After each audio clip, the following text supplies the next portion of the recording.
Okay, this is going to be part 2 of American Babylon. Basically, I went through these articles, starting from where I read about what is the Hegelian dialectic. So I'm going to be going through bits and pieces of each of these articles, covering this. I'm going to put all of this together, try to put all of this together in hour section videos for this series. The last thing I want to do is bore people, but this information is very important. I didn't want to just kind of spew my own opinions or thoughts or whatever. I want to put out actual vetted fact that people can go look up and find. So I'm sorry if it's really boring. I'm doing my best to try to add commentary to this. A lot of people might even want to listen to it because, you know, I'm not in some nice building or whatever. I'm actually out here in my shed doing this just so I can have quiet. So what I'm going to read over this is from the what is the Hegelian dialectic. This is part of one of the links that was here. It says the mind-changing dialectic process. I'm not going to read the whole thing. I'm just going to read parts of it, but you'll be able to go in and actually read all this stuff because I'm going to post the links in each video on YouTube and on Facebook, so you can go read this yourself. And this is entitled The Power of Dialogue. The century-old plan for socializing the masses gathered momentum when Julian Huxley, brother of Aldous, was chosen to head UNESCO 2 years later. He wrote a book titled UNESCO, Its Purpose and Its Philosophy. This 1947 blueprint for change called for a universal implementation of George Hegel's dialectic process. The task before UNESCO is to help the emergence of a single world culture with its own philosophy and background of ideas, and with its own broad purpose. This is opportune since this is the first time in history that the scaffolding and the mechanisms for world unification have become available, and it is necessary for at moment two opposing philosophies of life confront each other from the west and from the east. You may categorize the two philosophies as two supranationalisms, or as individualism versus collectivism, or as the American versus the Russian way of life, or as capitalism versus communism, or as Christianity versus Marxism. Can these opposites be reconciled? This antithesis be resolved in a higher synthesis? I believe not only that this can happen, but that through the inexorable dialectic of evolution, it must happen. In pursuing this aim, we must eschew dogma, whether it be theological dogma or Marxist dogma. East and West will not agree on the basis of the future if they merely hurl at each other the fixed ideas of the past, for that is what dogmas are. The crystallizations of some dominant system of thought of a particular epoch. A dogma may, of course, crystallize tried and valid experience, but if it be dogma, it does so in a way which is rigid, uncompromising, and intolerant. If we are to achieve progress, we must learn to uncrystallize our dogmas. Today, the Hegelian dialectic has become the cornerstone not only of the global education system, but of quality management in all kinds of governmental, corporate, and private organization around the world. Meanwhile, the training programs, assessment technology, and data tracking systems that complement and monitor the psychosocial process are going increasingly sophisticated and intrusive. As Julian Huxley declared more than half a century ago, dogma and absolute truth are out. And today's postmodern America shows the effects of that revolutionary ideology. So it should not surprise us that the 5th grade teacher in the Seattle area would use intimidation to twist a student's absolute truth into a personal opinion. She had told her class to complete the sentence, "If I wish for three things, I wish for..." A Christian student, Matt Pecora, wrote, "And infinitely more wishes to meet God, and for all my friends to be Christians." Since each student wishes would be posted on a wall for open house, they had to be just right. Matt's didn't pass. The teacher told him that his last wish could hurt people who didn't share his beliefs. Matt didn't want to hurt anyone, so he agreed to add, "if they want to be." He had to complete another sentence, which began, "If I could meet anyone I would like to meet," Matt wrote, "God, because He is the one who made us." The teacher told him to add, "in my opinion." When Matt's parents visited the school, they noticed the corrections. "Why did you add this?" his mother asked. "The teacher didn't want me to hurt anyone's feelings, but these are just your wishes." "I thought so." Matt looked confused. Later, the teacher explained to Matt's parents that she wanted diversity in her class and was looking out for her other students. But why couldn't Matt share his views? "I try to instill God's truths in my son," said Matt's father, "but it seems like the school wants to remove them." He is right. Both absolute truth and contrary facts clash with the mindset needed for the global management systems.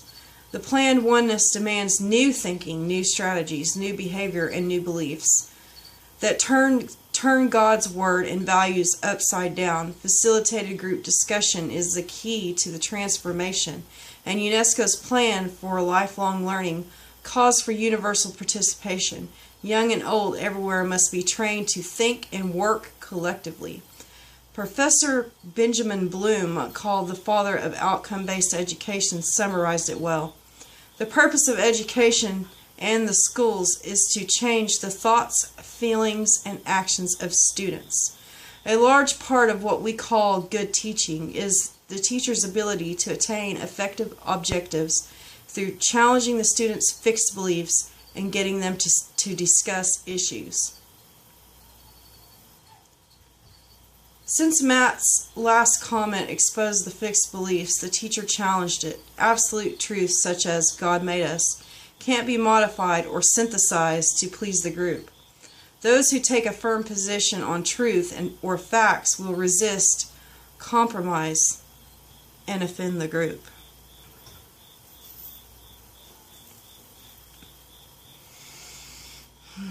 The mind-changing Hegelian dialectic process required students in communist nations to confess their thoughts and feelings in their respective groups. Trained facilitator teachers would then guide the group dialogue toward a pre-planned consensus. The original thesis and antithesis, opposing views such as Christianity versus Marxism, would be merged or synthesized into the ever-evolving higher truths. Huxley believed the same process, the thesis, antithesis, and synthesis of a Hegelian philosophy, would mold global citizens committed to the oneness of all. Though the Marxist reconciliation of opposites conflicts would cease and a new manageable world would rise from the ashes of the old.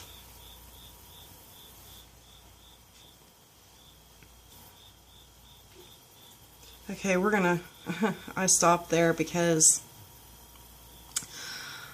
everyone's seen this who's been paying attention. Anyone that's been seeing all this news about how, a woman got fired, she worked at a bank, and she always said, "Have a blessed day," or "Bless you," right? She gets fired. A kid wants to say thanks to God at his graduation, in his graduation speech. They tell him not to do it. He does it anyway. Do you see how this is what I'm talking about here? How about Common Core? How many of you parents actually looked this stuff up and saw what is actually going on with this? Have you seen what their math problems are? How difficult they are? That takes the brain and slows it down. There's so many steps, even when they do, subtraction or adding There's like so many steps. There's like 20 different steps just to solve something that's easily solved. This is their way of slowing the brain down. Okay? Common Core is absolutely horrible. Anyone that doesn't know that by now, I mean, parents should be screaming from the rooftops about this. I mean, I'm still concerned about it. My kids are homeschooled because of this. That's not the only reason why they're homeschooled, but, you know, it's a big part of it. And just from reading this, I mean, this is documented, okay? These people who are controlling all of this are admitting what they're doing. So you can't call me crazy, and you can't call me a tinfoil hat wearer, because it's right here in black and white. And I'm going to post this information for you. So unless you're a communist, and you don't believe in the Constitution, and you don't believe you should have rights, anybody that reads this stuff and looks into it all, they should be pissed, and they should be speaking out about it. I'm going to continue to read this. It pisses me off, and I don't like having to read it. But, you know, a lot of people don't want to look this stuff up. So I'm going to do it. Instead of giving you my opinion, I'm going to give you facts. I sit here and I tell you these people write about what they're doing in their writings. I've said this several times in my other videos. So now I'm going to sit here and read it to you. I want you guys to wake up. I want you to see what's going on. Okay? And we need to do something about it. Because we're losing our country, we're losing our sovereignty, we're losing our rights. So I'm going to read on now. Okay. This revolutionary program was officially incorporated into American education in 1985, when President Reagan and Soviet President Gorbachev signed the US-USSR Education Exchange Agreement.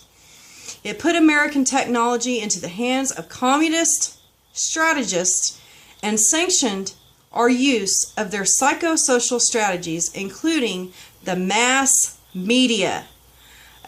Julian Huxley suggested back in 1947, the techniques of persuasion and information and true propaganda must be deliberately used, as Lenin envisaged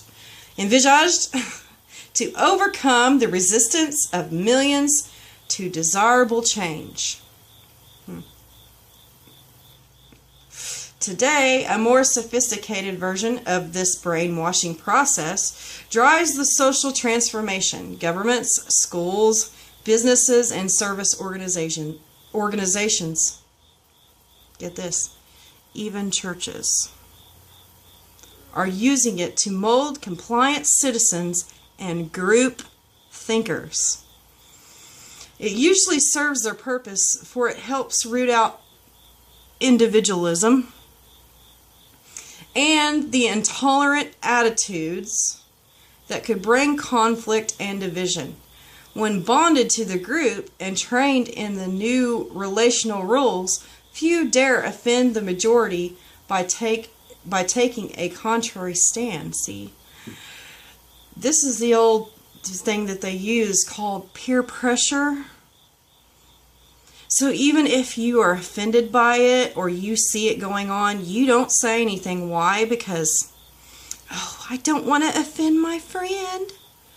I don't want to offend my neighbor, so I'll give up all my rights. No. If you are pissed off, you need to say, I am pissed off. You do not need to shut down your instincts. You do not need to say, that's why I say, oh, you're mad? Here, take this pill. It will help you. And then 2 years later, your friend commits suicide because they're on these crazy-ass pills. Alright? They're killing people. I don't know. I've had 2 friends die from these freaking pills. 2. They didn't commit suicide, but it ruined their bodies, killed their organs. And remember what I read to you in this last video of what this guy said? It was H.G. Wells. Remember what he said? People would be killed by what? opiates. I'm starting to get a little pissed. I'm sorry. I know I was a little bit more professional in my first video, but I have to stop and I have to put commentary in on this, because I just don't understand how people do not just see this going on in our society and are not standing up and saying anything about it. Sorry, I will do it to my last breath. I don't give a shit. I really don't. I'm not going to give up my liberties and my freedoms and my children's liberties and freedoms just so I can make my neighbor happy or my mother happy or my family happy. My kids they're the most important thing in the world to me, and my family. Sorry. End of story. I'm not going to just sit there and be some fake ass person and just like let my country burn and lose everything that we fought so hard for just because I want to be popular. Sorry, not going to happen. Okay, now that I'm done ranting, I'm going to read more, which I'm probably going to get more pissed off, but I'm going to continue to read and smoke my cigarette. Because I have the right to do that, so. It may not be good for me, but I'm doing it. Okay. We have moved into a new era, said Dr.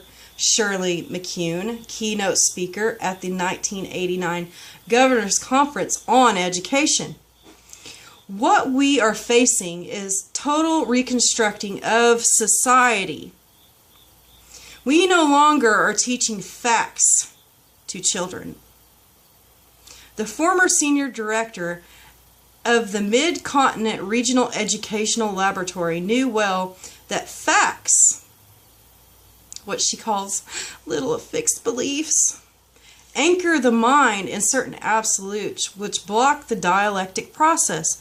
So, being independent, being who you are, being special, being what God made you to be.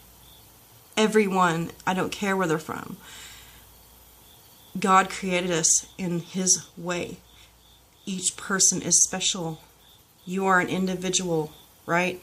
They don't want you to be an individual. Like I said in my first video about the Hegelian dialectic, where the people that lived in the society could only see in black and white.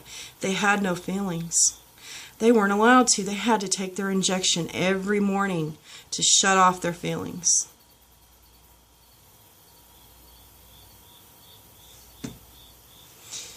Propaganda into institutional pressures and financial incentives pull parents and other adults into the process as well.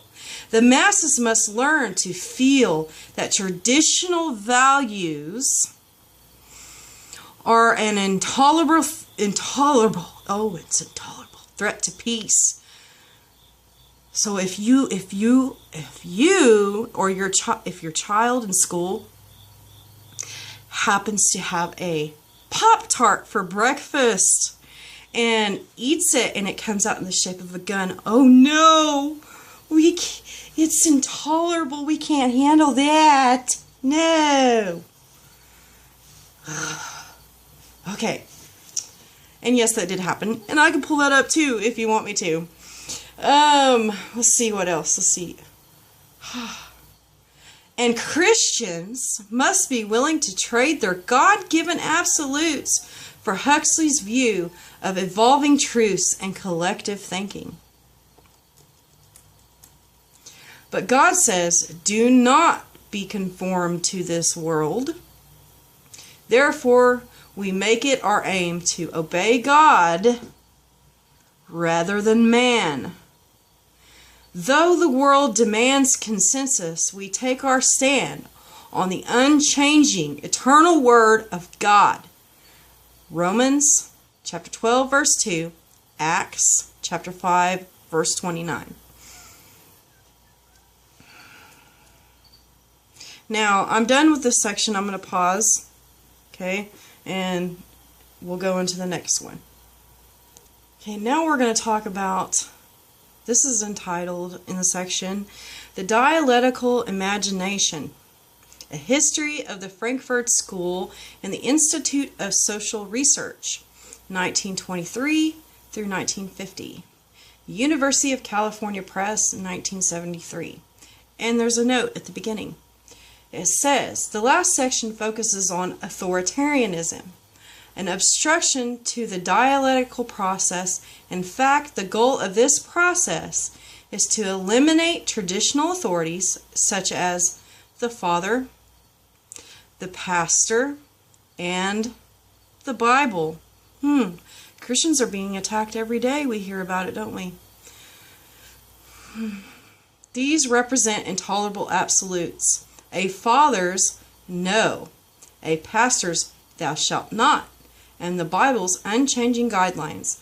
The masses must be freed from such authorities and, instead, learn to follow their own inner guidance. But that inner guide must be shaped by trained facilitators, and the dialectic process, it must be taught through praxis, Praxis, to submit to an ever-evolving group consensus. Loosely defined, praxis was used to designate a kind of self-creating action which differed from the externally motivated behavior produced by forces outside man's control. In fact, one of the earmarks of praxis, as opposed to mere action, was its being informed by theoretical considerations. The goal of a revolutionary activity was understood as the unifying of theory and praxis, which would be in direct contrast to the situation prevailing under capitalism. The Frankfurt School was to become a major force in the revitalization of Western European Marxism in the post-war years. In addition, through the sudden popularity of Herbert Marcuse in America of the late 1960s, the Frankfurt School's critical theory has also had a significant influence on the New Left in this country. Greenberg concluded his opening address by clearly stating his personal allegiance to Marxism. As a scientific methodology, Marxism would be the ruling principle at the Institute. True Marxism, he continued, was not dogmatic. It did not seek eternal laws. With this latter assertion, critical theory, as it was later developed, was in agreement. With the introduction of psychoanalysis to the Institute, the Greenberg era was clearly over. The change this symbolized was given further impetus by the acceptance of a new member in the late 1932, Herbert Marcuse, who was to become one of the principal architects of critical theory. Marcuse was born in 1898 in Berlin into a family of prosperous, assimilated Jews. Like most of the others, in 1919, he quit the Social Democratic Party in protest against its betrayal of the proletariat. With the Nazis' assumption of power of January 30th, 1933, the future of an avowedly Marxist organization staffed almost exclusively by men of Jewish descent, at least by Nazi standards, was obviously bleak. Adorno spent most of the next 4 years in England, staying at Merton College, Oxford. Once in America, the Institute members became more sensitive to the Jewish question. One important similarity between certain strains in the Jewish cultural tradition and in that of German idealism, which is especially crucial for an understanding of critical theory. In the old Kabbalistic idea that speech rather than pictures was the only way to approach God, this, so Habermas has argued, parallels the idealistic critique of empirical reality, which reached its height in Hegelian dialectics.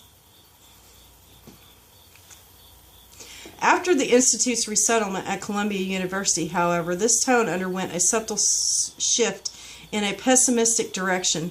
Articles in the Zeitschrift scrupulously avoided using words like Marxism or communism. I wonder why.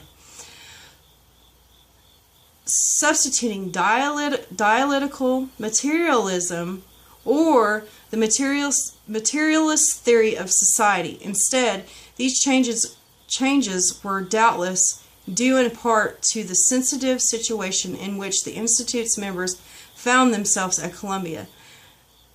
They were also a reflection of their fundamental aversion to the type of Marxism that the Institute equated with the orthodoxy of the Soviet camp. But in addition, They expressed a growing loss of that basic confidence which Marxists had traditionally felt in the revolutionary potential of the proletariat.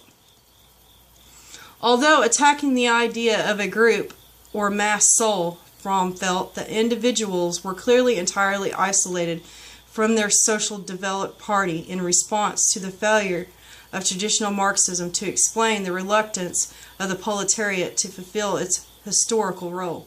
And moving westward to California, Horkheimer and Adorno gave symbolic confirmation of the Frankfurt Institute's increased distance from its European origins. In February of 1940, while still in New York, Horkheimer, Pollock, Marcuse, and Lowenthal had taken out naturalization papers.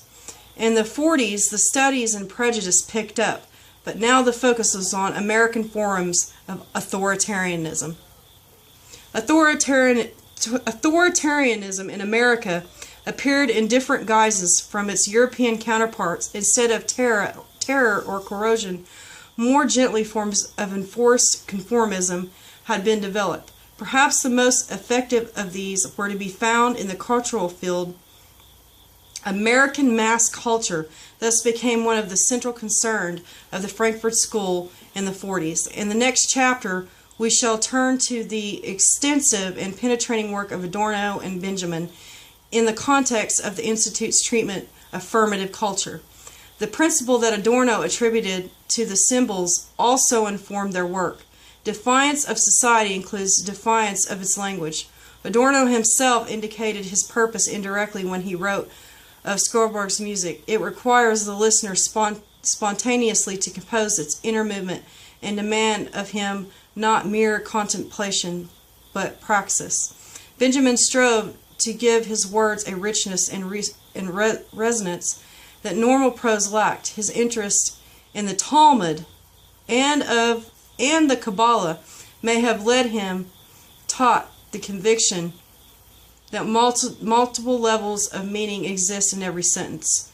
Benjamin's keenest interest was in the Kabbalah, the most arcane of Jewish mystical works. If Benjamin responded to the revelatory elements in Judaism, he was equally sensitive to its redemptive, not biblical redemption strains. The messianic current in Jewish through which was appropriated in the secularized from by Marxism ran through his writings from beginning to end. One of the last essays he wrote made this evident. It was here that Benjamin most clearly articulated his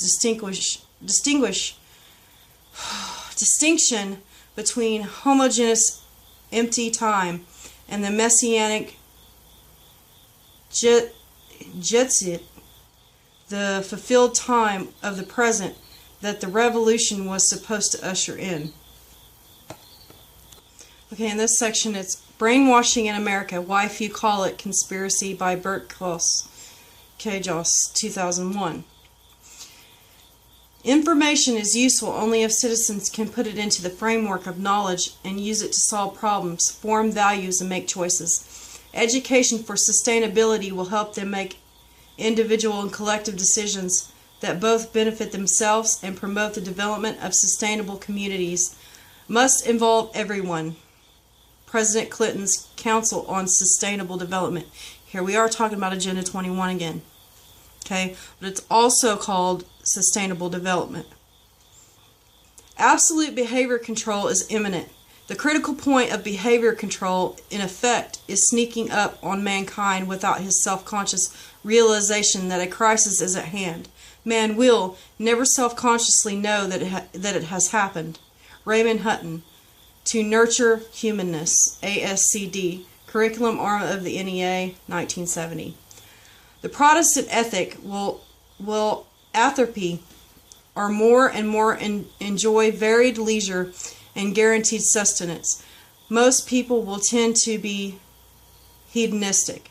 Behavioral Science Teacher Education Program, B-Step, Department of Health and Education and Welfare, 1969.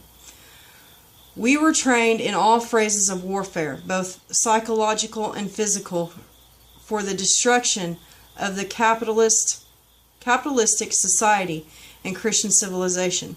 In one portion of our studies, we went thoroughly into the matter of psychopolitics.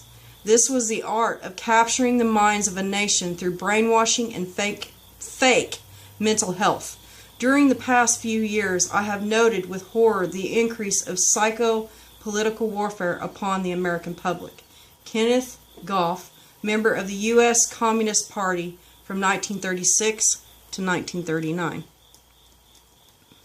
Brainwashing is not, and some anti-Christian educators and students contend, the biblical process of training our children to love and follow God.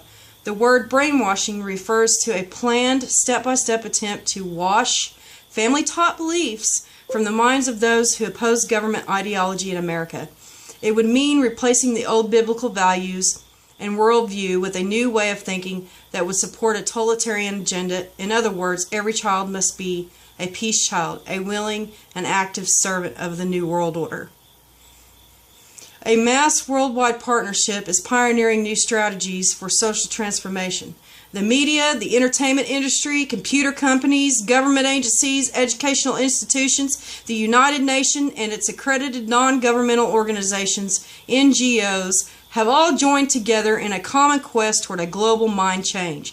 They seek solidarity, a worldwide unity based on a new set of beliefs and values, obsolete and exclusive loyalties to national sovereignty, biblical values, and the unadulterated U.S. Constitution stand in their way. Conforming the masses to their way of thinking requires all the sophisticated tools and tactics developed at the various behavioral science research institutes and education laboratories, established first in England, then in the Soviet Union and Nazi Germany, and finally in the United States. If these psychosocial engineers win their battle against an unsuspecting public, they would wash away individual thinking, free speech, and all other rights that have made America unique. The vacuum would be filled with lofty ideals, enticing images, and deceptive promises designed to mold minds that match their global vision. Group thinking and other controls and incentives would enforce compliance. See Mind Control and the UN Plan for Your Mental Health. There's links here in this. Bombard children with mind-changing suggestions. A familiar tale told to first graders in Pennsylvania illustrates both the tactics and planned transformation of the world. We all know the story of the little red hen who wanted some bread to eat. She asked some of her barnyard friends to help make it, but the cat, the dog, and the goat all said no. Finally, she did all the work herself, yet when the bread was done and its fragrance spread throughout the farm, her unwilling neighbors were more than willing to help her eat it. "Won't you share with us?" they begged. "No," she answered, "since you did not help, you don't get anything." In the context of traditional values, the moral of the story is, you get what you work for.